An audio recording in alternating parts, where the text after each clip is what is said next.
Hello, എല്ലാവർക്കും ഇന്നത്തെ വീഡിയോയിലേക്ക് സ്വാഗതം. അപ്പോൾ നമ്മുടെ ഒരു ചെറിയൊരു വിഷു ആഘോഷമാണ് ഇന്നത്തെ വീഡിയോയിൽ. അപ്പോൾ ഇത് തലേന്ന് തന്നെ എല്ലാവരും പടക്കം പൊട്ടിക്കുന്ന തിരക്കിലാണ്. മോനാണ് ഇതിപ്പോൾ പോക്കറ്റ് കത്തിക്കുന്നത്. നന്നായിട്ട് സന്തോഷത്തിലാണ്. അതിൻ്റെ ഇടയിൽ ഞാൻ ഒന്ന് അടുക്കളയിലേക്ക് കയറി. അപ്പോൾ അമ്മ അവിടെ ഉണ്ണിയപ്പം ഉണ്ടാക്കുന്നുണ്ടായിരുന്നു. അപ്പോൾ അതിൻ്റെ വീഡിയോ എടുക്കാമെന്ന് വിചാരിച്ചിട്ട് അടുക്കളയിൽ കയറിയതാണ്. എണ്ണയൊക്കെ നന്നായി തിളച്ച് വരുന്നുണ്ട്. അതിലേക്കാണ് ഒഴിച്ചിട്ടുള്ളത്. കണ്ടില്ലേ, നന്നായിട്ട് കത്തുന്നുണ്ട് അടിയിൽ അടുപ്പത്ത്. അപ്പോൾ എല്ലാവരും നല്ല രീതിയിൽ തന്നെ വിഷു ആഘോഷിച്ചു എന്ന് കരുതുന്നു. എങ്ങനെയുണ്ടായിരുന്നു നിങ്ങളുടെ വിഷു ആഘോഷം എന്നൊന്ന് പറയണേ. ഉണ്ണിയപ്പമൊക്കെ നന്നായിട്ട് പൊന്തി വരുന്നുണ്ട്.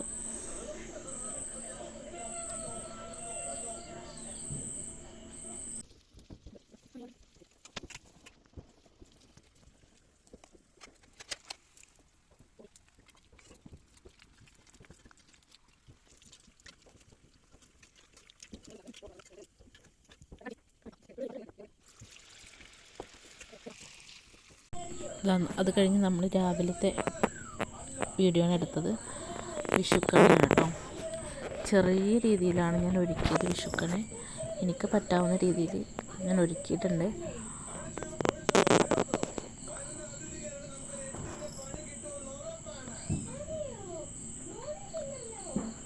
അപ്പോൾ എല്ലാവർക്കും വീഡിയോ ഇഷ്ടമായാലൊന്ന് സബ്സ്ക്രൈബ് ചെയ്ത് സപ്പോർട്ട് ചെയ്യണേ. ഇത് രാവിലെ സദ്യക്കുള്ള ഒരുക്കത്തിലാണ്. കുമ്പളങ്ങ പച്ചടി ഞാനാണ് കേട്ടോ ഉണ്ടാക്കിയത്. കുമ്പളങ്ങ പച്ചടിയും മാങ്ങാ പച്ചടിയും ഞാനാണ് ഉണ്ടാക്കിയത്. അപ്പോൾ അതുമാത്രം ഞാൻ വീഡിയോ എടുത്തിട്ടുള്ളൂ. ചെറിയൊരു തണുപ്പ് ബാധിച്ചിട്ടുണ്ട്, അതാണ് സൗണ്ടിനൊരു വ്യത്യാസം. അപ്പോൾ അത് നമ്മൾ ചോറുണ്ണാനിരുന്നു.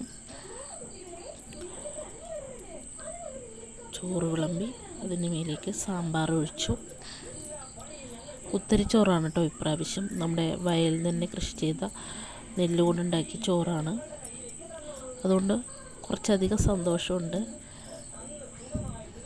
ഇതാ കുമ്പളങ്ങ പച്ചടി വിളമ്പി, മാങ്ങാ പച്ചടി, പിന്നെ ഒരു കൂട്ടുകറി.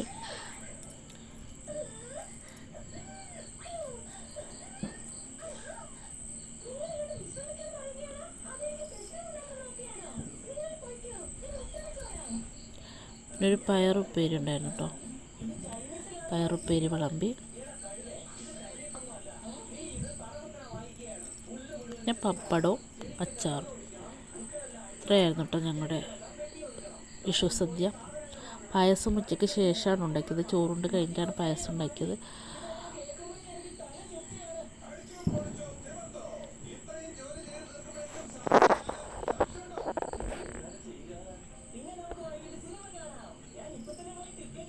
ഇത് ചോറുണ്ട് കഴിഞ്ഞ് അച്ഛൻ പായസം ഉണ്ടാക്കുന്നുണ്ട്.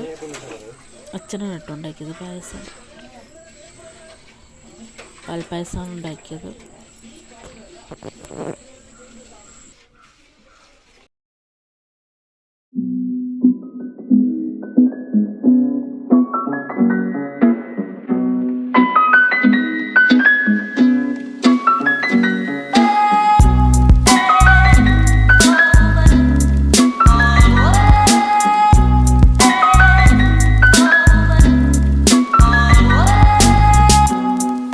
ഉച്ചയ്ക്ക് ശേഷം ഇപ്പോൾ നല്ലൊരു മഴയും പെയ്തു. മനസ്സും ശരീരവും ഒക്കെ ഒന്ന് തണുത്തു. അപ്പോൾ ഇത് നമ്മുടെ പായസം റെഡിയായിട്ടുണ്ട്. പായസം കുടിക്കാൻ മഴയത്. അപ്പോൾ ഇന്നത്തെ ഇവിടെ ഇത്രയേ ഉള്ളൂ. എല്ലാവരും ഇഷ്ടപ്പെടാൻ ലൈക്ക് ചെയ്യണേ.